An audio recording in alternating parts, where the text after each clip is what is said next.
Welcome to Navigate Now, the podcast where we explore the places and the people who use those spaces. So let's get started. I'm Sandhya Seshan. And I'm Jonathan Doxey. And we're your hosts. So when we design a wayfinding strategy for a project, be it internal environment or an external environment, wayfinding signage is an integral part of it. I would say it's a part of it. It's not the complete whole of what a wayfinding actually means or a wayfinding strategy actually means. It only is a part of it. So in this episode, we're going to look at what role does signage play in a wayfinding strategy and a project, because there's so many facets that make up a wayfinding project, so many parts of the toolkit, but we want to explore the signage one in this episode. Yeah. So what is signage? Signage is signs, visual cues, icons that will help people in navigating an environment. So there's some key things, isn't there, that will help us do. That will help us know exactly where we are with maps on those signs, and it will help us go to the next stage of our journey. So where we are and where we're going. Those signs, are, like you said, they're the cues. They're the parts of the environment that enable us to know what's elsewhere and to be able to get there. Yeah, and I think they answer key questions like, where am I right now? And where do I need to go? And how do I need to get there? So I think these key questions are in a way answered with the help of signs in strategic locations. And there's different types up there. So like we walk up to a building and we see like a building identity sign. We might go down a street and see some traffic signage. I want to unpick that a little bit later because there's a whole range of different sign types that are on offer to us in that toolkit of the signage family. Yeah. But there's a variety of sign types, and we'll pick those up in a little bit as we go through the episode. Yeah, and I think signage, in addition to the environmental cues, landmarks, and all other visual cues and environmental cues, they all make a part of the wayfinding signage or wayfinding strategy, and help with the process of navigating in an environment. So they are one of the added elements that help in navigating an environment. No, definitely, and there's a couple of principles. We'll unpack them in a little bit, but the signage needs to be intuitive, needs to be legible, it needs to minimise confusion, and for us, when we're developing wayfinding schemes and projects, it's really important that we take away as well. Yeah. We remove signage, so it's not necessarily always about putting up signage. It's about understanding what's already there and removing. Lots of people like to talk about decluttering. Yeah. So it's important that we put what's there that's right rather than put 100 signs for the sake of it in that sense. And I think that's very, very important because the role of signage and wayfinding is to make a person's journey easier and better. And if there is visual clutter, if there's too many signs, too much information out there, it's only going to cause confusion, and it is not going to benefit anyone. So I think there needs to be immediate information that is needed at the right amount and at the right time. I think that is. And that kind of segues into what I wanted to pick up on a little bit is the principles of designing signage. And when we're talking about not having too many signs, and we're talking about information overload, essentially.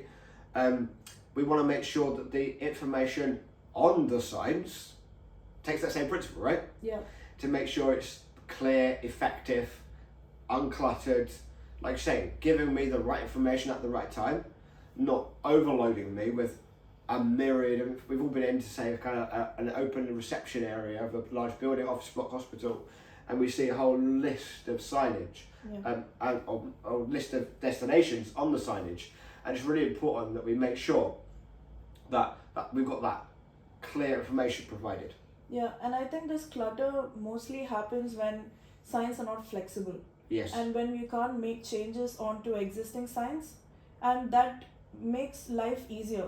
If the signs are flexible and you can add new information, remove old information as well. So we need to make sure, one of those principles then, to make sure the sign is flexible, to be updated, because who knows the future, right? So we need to know, say take a hospital environment we've just discussed, where that ward changes, what happens to that signage. But also, do we know where that sign is? We always use some blood tests, don't we? So if we've got 1,000 signs in a hospital and 100 of those have got the word blood test on them, that needs to get changed because the destination is different. Yeah. Where do we know they all are to be able to make sure we don't have information that's old and left over? I think that's really important. Yeah, incorrect information then again causes a lot more confusion, and ultimately it impedes the whole experience, and that's not what we're looking for. So flexibility, I think, is important, as we've discussed. Another thing to look at is materials. Yeah. The use of materials can be really used to the advantage to make a scheme unique, to make a scheme fit for the environment and the area. So take like, for example, the town centre. Take like a historic town centre. Take a look at the architecture of that environment. We can design the sign family by using great materials to feel just at home in that particular space. Not to feel disconnected, not to feel like somebody else's scheme, but to feel like it's just part of that particular environment. Yeah. Also, we spoke about flexibility. We also need to look at how durable the sign is. Yes. And how long lasting it is. So that again segues into the material and the selection of material. And sustainability is key. So from the lifespan of the scheme, but then it might be, just to park that for a second, if you've got a temporary scheme, say you've got an event in like a stadium or something like that, you want to make sure that you don't have to go from a material that's going to last forever. You want to use a material that's then recyclable.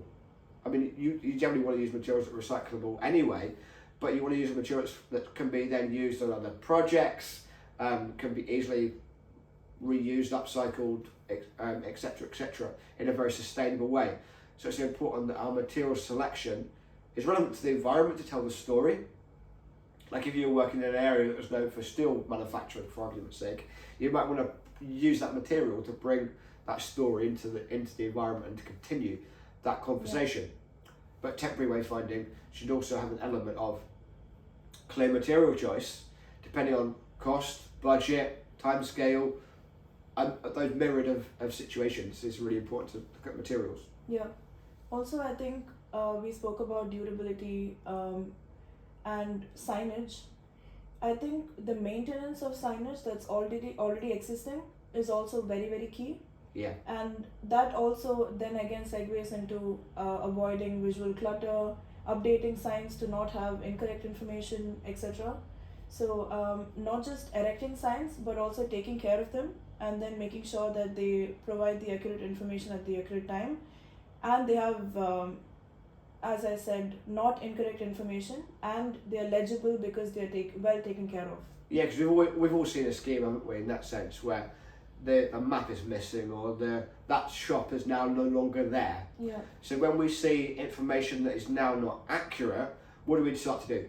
We start to lose trust in that particular system, that particular scheme. So it's important that we have a clear and robust maintenance plan to, yes, we can't update the sign every 5 minutes, but a clear maintenance plan to make sure that the content and the information is up to scratch and up to date. But also, who's going to maintain it? Say in the built environment, it might be the local authority. So we want to make their maintenance crews, life as easy as possible to make sure that it can be done efficiently, quickly.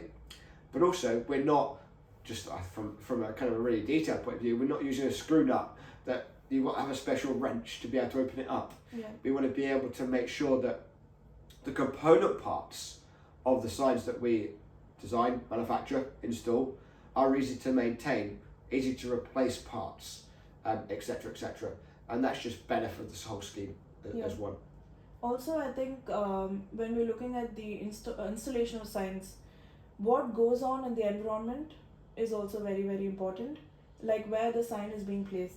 Because, like, for example, 100%, because putting the signage into soft ground is better for an install point of view, but then you've got planting grass around that. Yeah. So we've had projects in the past where you put the sign into a soft ground and the maintenance team, well, I'm going to put a strimmer around that sign, Yeah. and might degrade that post. Yeah. So it's understanding what's going on in that whole environment, how you can make best use of that. Yeah. If you need to put lighting in there, etc., etc. What's going on around the environment. Also, where you place signs. The placing of signage within the environment is really key. So if you want to next to a road network, you don't want to limit the visual line of sight. So if someone's sitting in their car, then you put your signs they can't see. If they're turning left, turning right, they can't see the oncoming traffic. Yeah. And so it's really important to understand exactly where that sign's going to go. Yeah. So there's a few kind of principles of, there's loads more, we can unpack them further, but some principles of what is important to think about, consider when putting together that signage aspect of a wayfinding strategy. Yeah. So we've looked at principles for signage. Now, if we look at the role of signage in wayfinding, the main aspect of a signage is to provide clear information at the appropriate time, at the appropriate place, so that a decision can be made clearly and easily without any confusion. Yeah, so we've got those aspects, haven't we? So it tells me where I am, as we've Yeah. discussed, and it gives me that visual cue. For example, take a finger post. Yeah.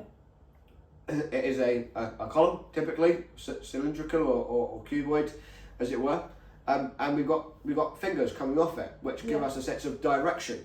They gravitate and they draw us towards where that direction point is we need to go. If we've got more of a monolith type structure, we'll have arrow information on there to make sure that the user then knows the direction that they've got to go in, to make it really easy and intuitive, to be able to know what's left, what's right, what's straight on. But also, when we design those signs, making sure that every one of that same sign type is designed with those same principles in mind, to make sure that that journey is seamless and easy to follow. Yeah. Also, I think they are very effective in providing information about what's going on in and around, be it amenities, local attractions, services, how far they are. For example, finger posts give you information about how long it takes to walk to that destination. So it gives you a sense of what's around you, the context, which is very important especially when you're on foot and you want to know what's in and around you and what the town or the internal environment or the hospital or a shopping center has to offer. Definitely. So I think that's important. Yeah, definitely. And all of that comes together, doesn't it, to just reduce stress, Yeah. to reduce confusion, and to make, well, as we always say, wayfinding systems should be clear and make the journey obvious. So it's really important that we aid people's journey, Yeah. rather than getting in the middle of the journey. And that sign is where it's located, what particular sign type it is, just naturally goes hand in glove with that journey, and is that guardian angel, as it were, to help people find their way to the next place. The next sign, which is going to take them to that direction they need to make a decision at. Yeah. And I think in line with reducing stress, it also reduces confusion, as we spoke about. So these signs also streamline the foot traffic or vehicular traffic. If it's vehicular signs, then vehicular traffic. If it's pedestrian signs like a finger post, and then it streamlines the foot traffic. So by reducing the confusion, the dwell time, how much time a person spends in that particular area, is better used by exploring that area than trying to find their way.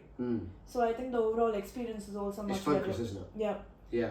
And I think these signs also, if you want to beautify the area or add a little bit more character, then they can have their own branding, depending on that area. So it can be a hospital, then there will be hospital branding, or a town, industrial areas. You can have color coded signage to depict the different zones. So I think that also adds character. Definitely, and you can see, like, take a football stadium or a sports arena, which has multiple tenants, effectively, multiple teams, multiple events. How can you come across that in that situation? By using screens. Yeah. And then they can be branded up to the particular event that's going on, or the particular team that's using that particular location at that particular time. it's about telling the story, isn't it? We looked at materials to tell the story of the environment, to be relevant and to be connected to the architecture. So signage also supports accessibility if delivered in the right way for all users. For example, the height that we put signage, getting a clear sense of the eye line for those people who might be in a wheelchair, for example, or even children at a different height, to make sure that it can be used by all types of people. Yeah, and I think what signage also does is, while it gives all of these information, it also gives a confirmation that you're moving in the right direction. So we talk about reducing confusion, we talk about having a good experience altogether, and reducing the stress that is involved in finding one's way. I think it's also important that while you're moving, you also know that, okay, yes, I'm going in the right direction, I just need to carry on going in the same path to lead, which ultimately leads to the destination. So I think that confirmation is also another aspect of the whole signage and the journey. The principles of it, 100%. And that covers a whole range of aspects, and they all touch on, but they all come together in experience, don't they? Yeah. They all come together, giving that experience in an efficient way that's relevant to the environment and relevant to the person that's in there, because that's what we talk about on this podcast, isn't it? People and the place. Yeah. And wayfinding is that bridge that brings people in place and creates that great experience. Yeah. And also talking about signage, we've spoken about the principles of signage. Also, where we put the signage is very, very important. 100%. Where we locate the signage. And so how do we go about that? When we look at the users and their needs, let's say we are in a roundabout. If none of the roads are signed, you would not know where to go, which is confusing and very dangerous, possibly lethal. Causing accidents. Which is not ideal. So based on the user needs, we need to decide where the signage needs to go.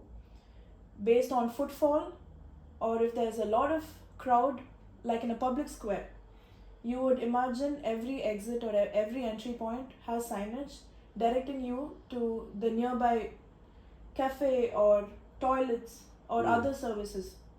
I think talking in that kind of highway example of the roundabout is a really good one, because depending on the type of user, depending on where that sign's located, so someone travelling at 50 miles an hour, 70 miles an hour, needs that information a lot sooner. Yeah. Because they've got to make that decision a lot quicker based on a distance point of view, because they're travelling at speed. But also not just that, from a positioning point of view, we'll talk about in a little bit sign types, size, scale, materials, all those aspects come in when we understand exactly what that user is and what their needs are. So visibility is really important to make sure we get that sign placed in the right area. Or even take that highway example again, like it doesn't go on the left of the highway, the right of the highway. Where's that eye line going to be to make sure that they consume that information in that sense, read that sign to make sure they've not got to take their eye off what they're doing to see the sign and then realign to the road or their direction of travel.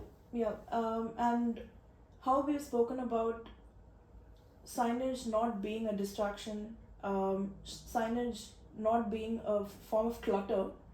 I think distracting road users is not ideal, again. 100% not.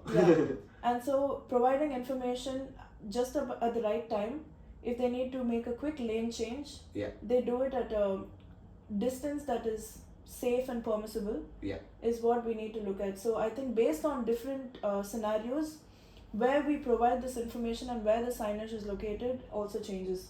For vehicle users, it might be many 100 meters away from the exit. Whereas for a pedestrian, it will be right around in the corner at a junction. Because you're walking and you want to know what you need to do, where you need to go, left, right, straight. So that's also, I think it differs based on the user, the needs, etc. And we always talk, when we talk about designing of an information, we talk about the hierarchy of information. We talk about giving you the right information at the right time, but also in a consistent manner to make sure that, and we can talk about that from a signage family point of view as well, So at those major decision points, we might cover this in a little bit. Those major decision points, we have a certain type of sign. Yeah. And then we're just used to coming off the bus and the sign type is there. We're going around a smaller avenue or lane, a certain sign type is there. When we get to a roundabout in a car, a certain type of sign is there. So we talk about design language, but we can apply that across to the signage language as well, thinking about that signage family that makes up that consistent messaging.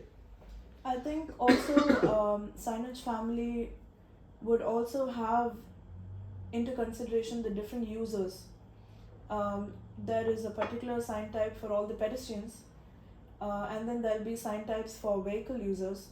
So I think a successful wayfinding strategy will be combining all of these types and going in unison. Yeah. So, for example, you drive to the shopping center, there is the highway signage, which will help you get to the shopping center. And then when you get to the car park, you are now a pedestrian. You're no longer a vehicle user.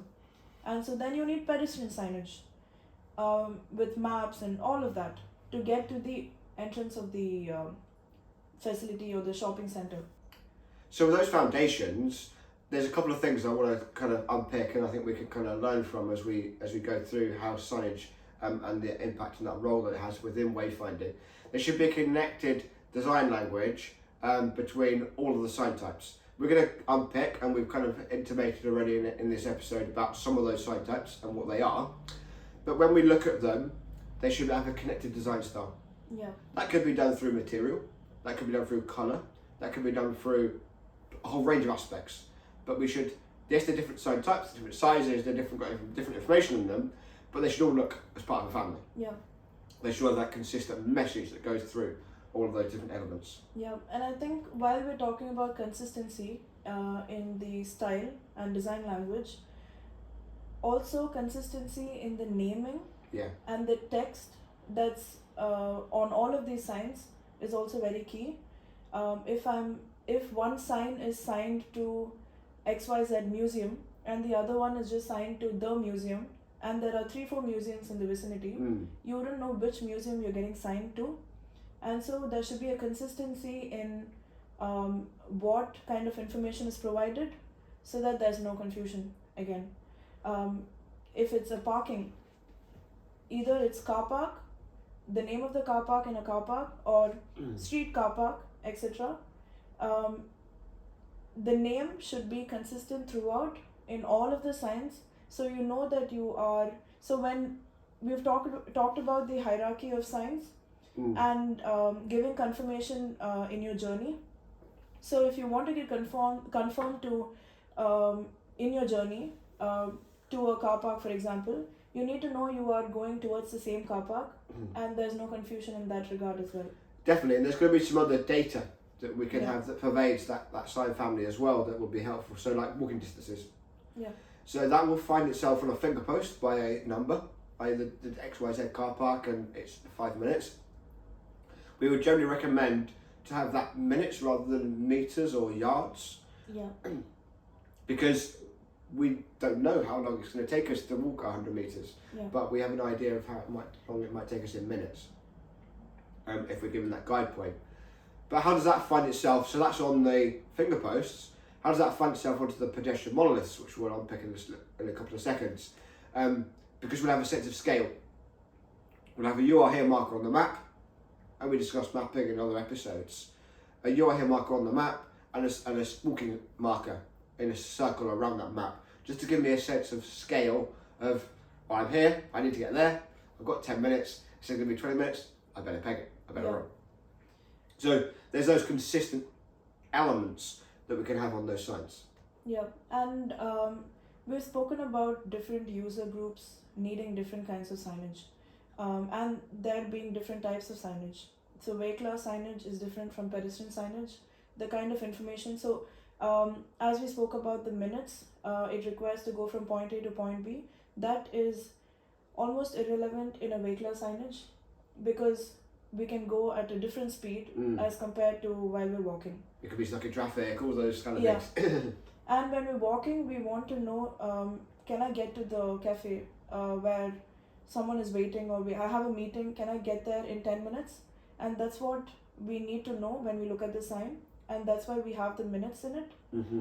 And when we're looking at the different user groups and the different sign types, we have vehicular signage, which may be advanced directive signage, which we call the ADS. Correct, yeah, on the highways. Yeah. And that was designed by Jock Kinnear and Margaret Calvert all those years ago to give us we talk about consistency all the time, and we just want to expect it now when we're in the highways, when we're on the roads. If there was different colours, different design styles, we would just get completely confused. The road user now just expects that consistency of, we talked about kind of design principles, and on the highway network, that is just a given. Yeah. That is not even thought about anymore, because we had that moment when Margaret Calvert and Jock Kinnear designed that signage family for that particular user type and that particular instance. Yeah. But then sometimes, talking about the highways and those traffic, road traffic users, sometimes we can get live data into that as well. Yeah. So we're entering or getting towards a town centre environment, and we want to park our car. So often we'll see integrated digital displays within ADSs, within highway signage, to give me car parking space capacity indicators. Yeah. So there's so many spaces available, it's full, etc., etc. And we've spoken about digital, we talk about it all the time in these episodes, and sometimes we can get that whole sign digital.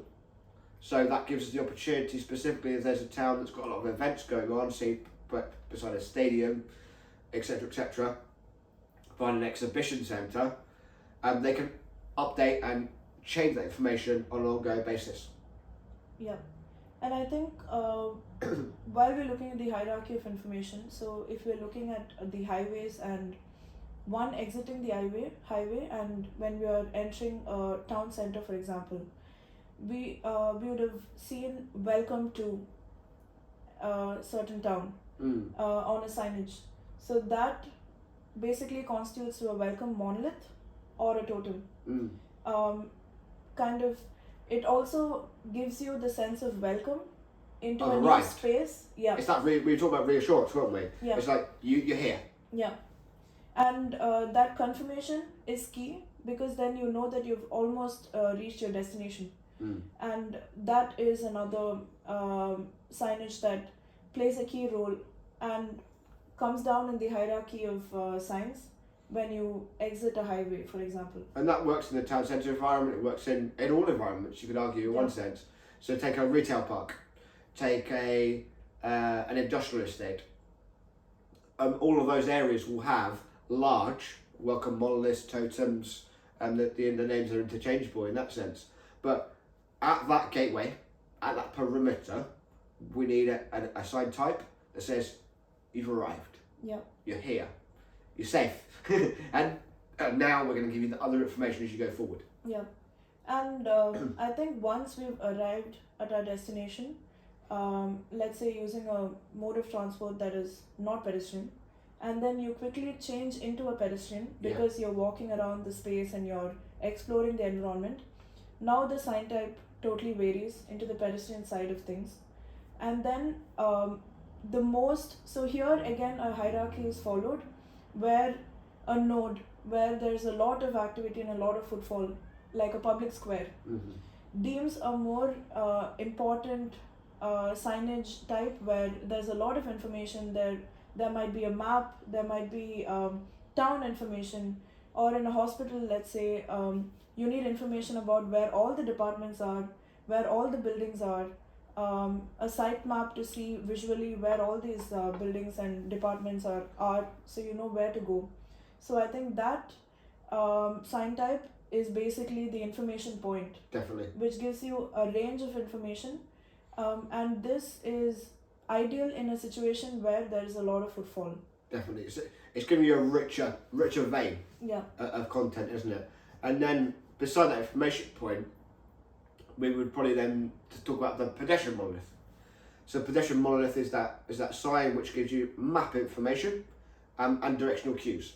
We talk about those nodes, we talk about those cues that a signage should adhere to.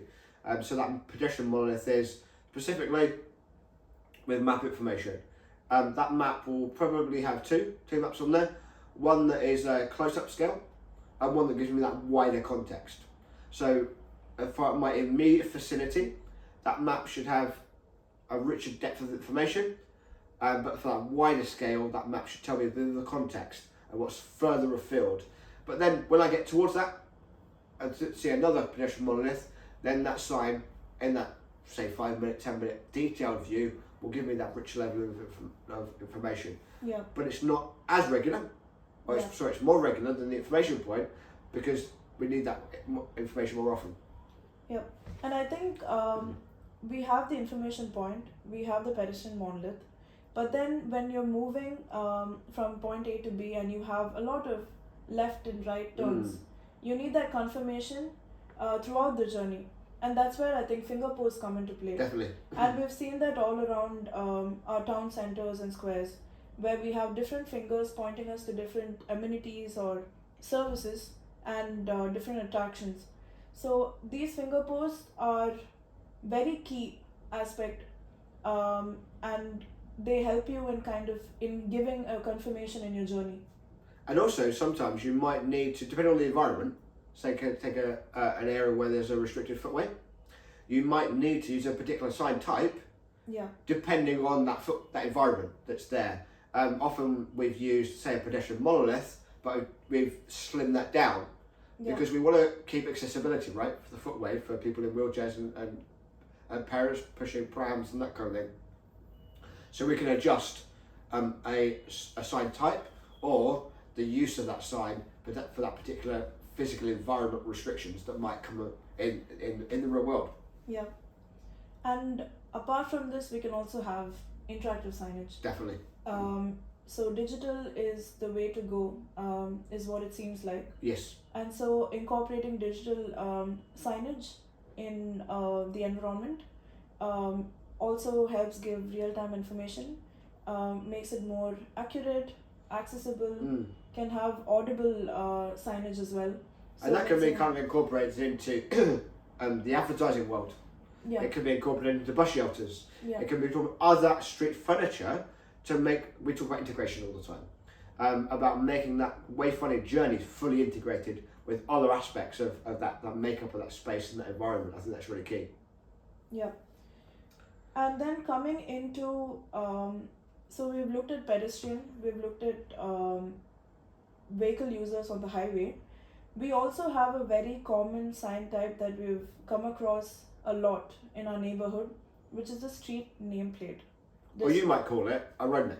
Yeah, road name. But yeah, sometimes also called street nameplates. They help us know exactly the street that we're on. Now, you might think that they are just all one size, one type in that sense, but there's various ways that you might want to modify a street nameplate. Obviously, size and scale is important for legibility, but location. So where it is, whether it's down at kind of knee height or whether it's further up, depending on the parking that's around, depending on the environment, you might want to choose where to mount that sign, whether it's at kind of knee straight waist height, whether it's further up on the side of a building. Those street nameplates can be adapted and relevant to the environment, and that pervades all the sign types, doesn't it? Yeah. To make sure it's relevant for the user and for the environment that we're using it in. Yeah, I think that's interesting because in an industrial route towards an industrial area, it makes more sense to have the signs a little higher up, so that the clearance is made sure we have the clearance so that the signs are not obstructed. And having road signs on the facades of a building, on the side, on the top, because the footpath is very narrow and restricted. So we make sure that there's no footpath that's being blocked, because already what is available is a lot lesser than usual.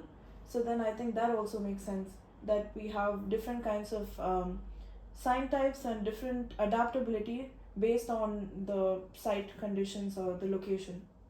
So we've unpacked a lot there. Yeah. What is the role of signage within wayfinding? We've looked at the design, we've looked at principles, we've looked at the where do we locate those signs. We've looked at the sign types that are available to us in our wayfinding toolkit, and the role that they have specifically to fulfill a particular end goal and for their particular environment. So thanks very much for joining us on our podcast today and this episode. Thank you, and we are your hosts, Sandhya Seshan. And Jonathan Doxey. And we're thrilled to have you on this journey of continuous learning and exploration. So don't forget to like, subscribe and share this so we can grow the audience of people that are able to learn with us about people and about place.